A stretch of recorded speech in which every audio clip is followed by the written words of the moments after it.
C'est l'heure de votre journal sur Radio No, présenté par Maël Manomba.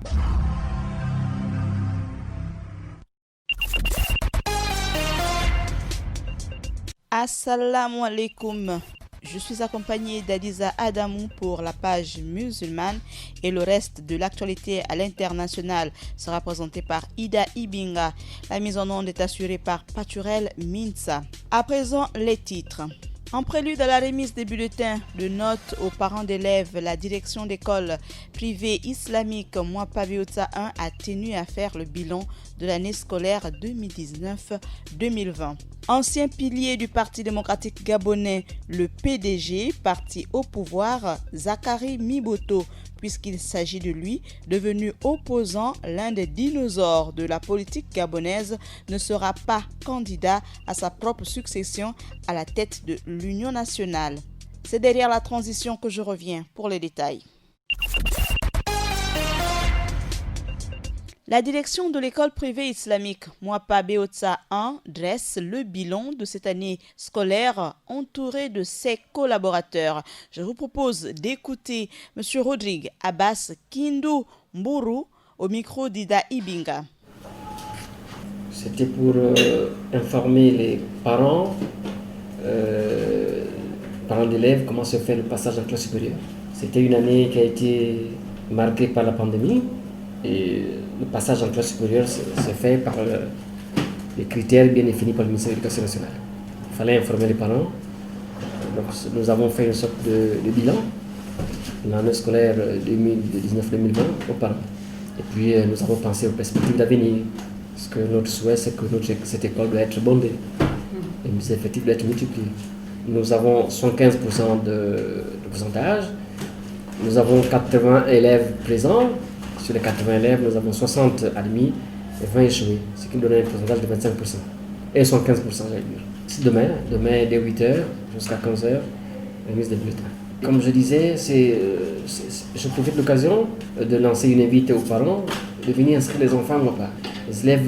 Les classes doivent être bondées. Si on peut avoir au minimum par classe 30 élèves, ça fait une bonne chose. Vous savez, c'est la première école de l'enseignement privé islamique, donc on doit se distinguer par la qualité de l'enseignant.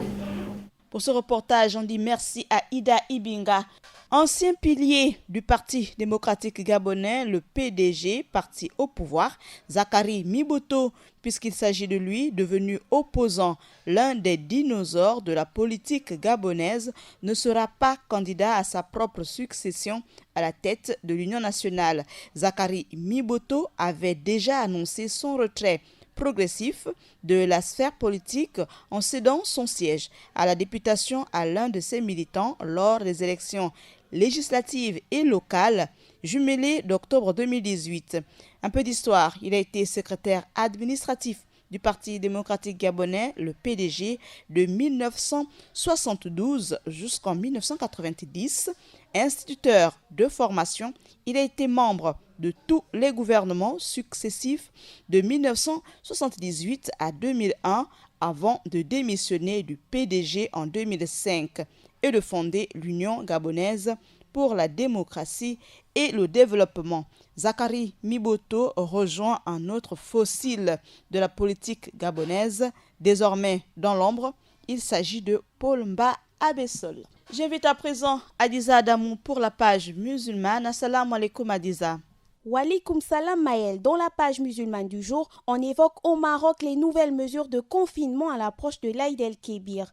En France, le Conseil français du culte musulman appelle les musulmans au respect des gestes barrières et à plus de vigilance durant la célébration de l'Aïd el-Had.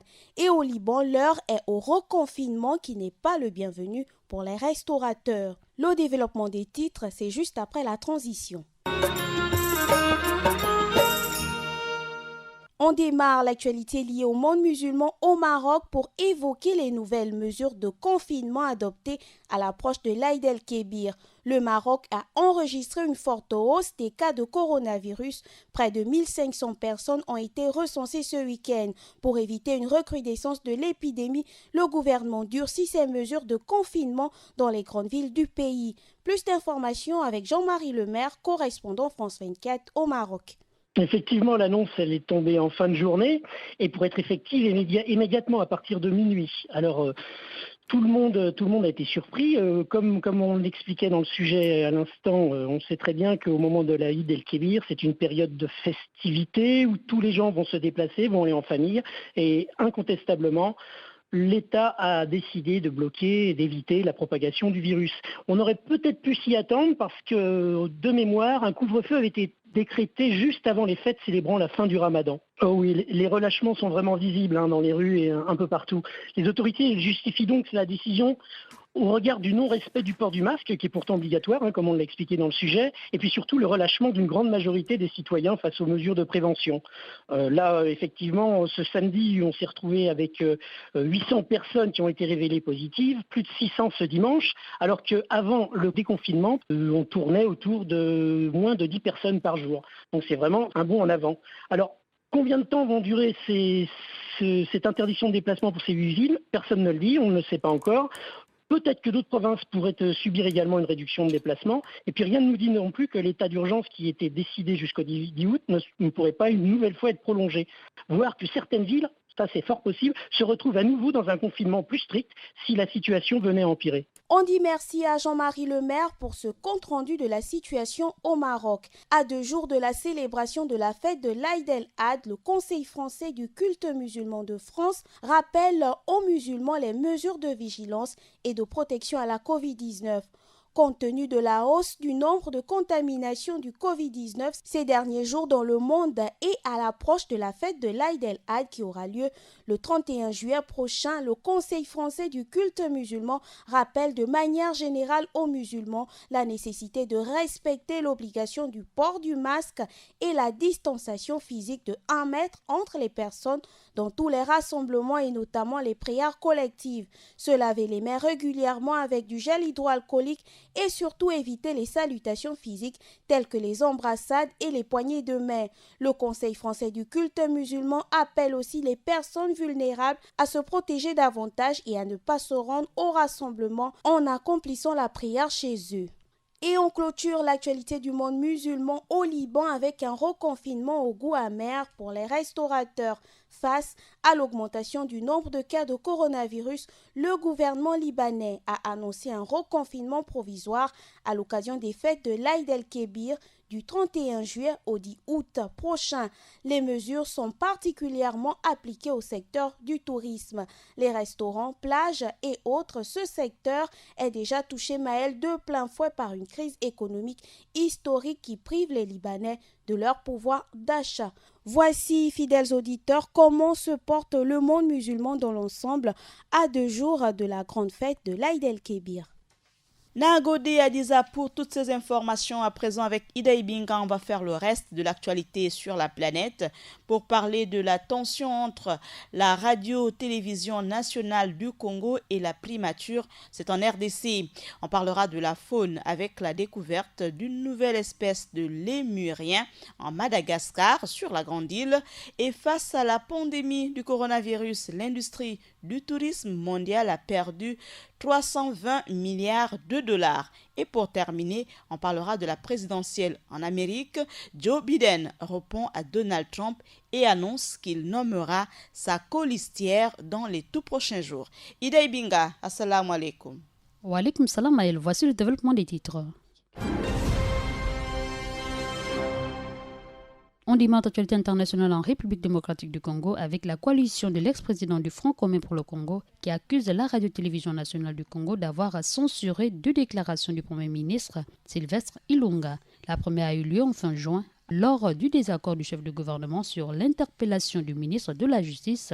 La seconde intervention qui aurait été censurée porte sur les ordonnances du président Félix Tshisekedi pour les nominations au sein de l'armée et de l'appareil judiciaire. De ce fait, le patron de la radio-télévision nationale du Congo rejette toute censure. Plusieurs responsables à la primature tenus par les pro-Kabila s'en plaignent. Et face aux critiques, le directeur général de la radio-télévision nationale du Congo, Ernest Kabila Ilunga, retorque en estimant que c'est un faux problème. Entre autres, le directeur affirme que d'une manière savante, son média a également refusé de relayer 3 appels du parti présidentiel du Front commun pour le Congo et de l'opposition à manifester dans les rues. Je cite, pour éviter l'arbitraire, l'entourage du chef de gouvernement congolais accuse la présidence d'avoir pris en otage ce média qui relève du ministère de la Communication, actuellement dirigé par le ministre issu du camp Tshisekedi. En restant en Afrique, cette fois-ci à Madagascar, il est la 112e espèce découverte sur la grande île et vient d'être baptisée au nom de l'un des plus fervents protecteurs. La revue scientifique américaine vient de publier un article annonçant très officiellement la découverte d'une nouvelle espèce des lémuriens dans l'est de Madagascar. L'un des plus petits au monde, le Microcebus jona ou Microcèbe de Jona en français, comme le professeur Jona éminent primatologue malgache qui a fait la conservation et la protection des lémuriens la lutte de sa vie. Ce lémurien avec ses grands yeux globuleux, son pelage gris sur le dos et jaunâtre sur son ventre. Cette petite boule de poil de 60 grammes à peine ressemble à plusieurs des 24 autres espèces des microcèbes présentes sur l'île. La différence se trouve dans les gènes, explique le professeur Jona Ratimbazafi qui a donné son nom à l'animal. Retenons que de ma vie, c'est le plus beau cadeau que les chercheurs m'ont donné d'avoir un lémurien portant mon nom. Je suis très content, hyper fier. L'actualité se poursuit dans le reste du monde pour parler du tourisme. Les pertes du tourisme mondial à cause du coronavirus s'élèvent à 320 milliards de dollars selon le baromètre de l'Organisation mondiale du tourisme. C'est 3 fois plus que lors de la crise financière en 2009. Parmi les principaux risques encourus par le secteur, la recrudescence du virus et de nouveaux confinements. Soulignons que la période allant de janvier à mai, le nombre de touristes internationaux a chuté de 56% par rapport à la même période en 2019, ce qui représente 300 millions de visiteurs en moins. Malgré la lenteur du redémarrage du tourisme, notamment dans l'hémisphère nord, je cite, l'indice de confiance établi par l'Organisation mondiale du tourisme affiche les plus bas historiques selon le communiqué de l'Organisation mondiale du tourisme. Parmi les principaux risques encourus par le secteur, on peut citer la recrudescence du virus, le risque de nouveaux confinements, ainsi que la situation de la Chine et des États-Unis au point mort, alors que ces pays sont habituellement les grands pourvoyeurs de touristes. En refait d'actualité internationale en Amérique, Joe Biden tenait le mardi 28 juillet dernier une conférence de presse pour dévoiler son plan pour relancer l'économie et lutter contre les injustices sociales et raciales. Il annonçait également qu'il révélerait le nom de sa vice-présidente la semaine prochaine. Depuis que la pandémie a mis un coup d'arrêt à sa campagne, ses apparitions publiques se font rares. Mais le candidat démocrate à la présidentielle américaine continue néanmoins de tenir les meetings virtuels. Notons que le mardi 28 juillet 2020, lors d'une conférence de presse dans son fief de Wilmington, il a répondu aux attaques dont il fait l'objet régulièrement de la part de Donald Trump. En se présentant comme l'antithèse de son rival républicain, Joe Biden a dénoncé la gestion par le milliardaire de la pandémie qui a fait près de 150 000 morts aux États-Unis, ainsi que des manifestations contre le racisme. Retenons qu'il est en train d'échouer dans son rôle de base d'un président, je cite, « prendre soin de la nation entière et non pas seulement de sa réélection ». Merci Maël, merci fidèle auditeur. Voici que je vous ai présenté le condensé de l'actualité internationale du jour. Dibo Tidaibinga pour toutes ces précisions avec Paturel Minsa, on dit Akiba, on revient pour dire Nagode à Adiza Adamou, c'est l'équipe qui m'a accompagné. Devant le micro, Maël Manomba, de Moabi, bon confort d'écoute sur la radio, au service du développement, la Radio Nour, la passion du savoir. Assalamu alaikum. Radio Nour, il est 16h.